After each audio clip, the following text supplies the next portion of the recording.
This time we're going to generate the cosine function, which we're going to do the same way as we did the sine function.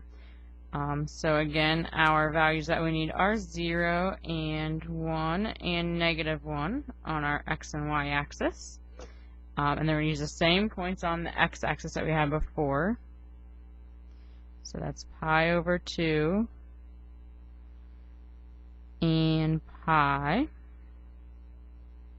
and 3 pi over 2 and 2 pi.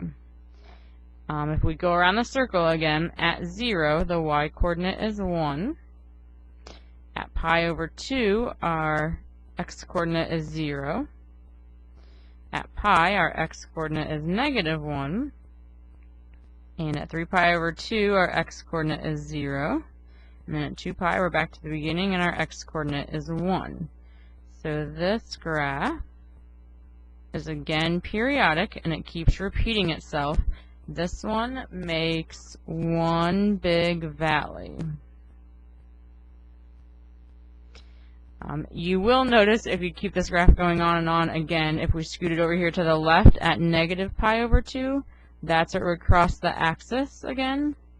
If we kept going after 2 pi, but it is the same as the sine curve, it's just scooted over 90 degrees or pi over 2. So cosine and sine, you can use them interchangeably when you have a graph and you're trying to find the equation for it. So the period works exactly the same. It's 2 pi divided by the absolute value of b. The amplitude is still a. You're going to take your bt instead of equal to 0 and 2 pi to figure out your starting and ending points. The domain of this, again, is all real numbers. And the range also is negative 1 to 1. If you have a negative on the outside, it's going to flip it over and make one big hill instead of one big valley.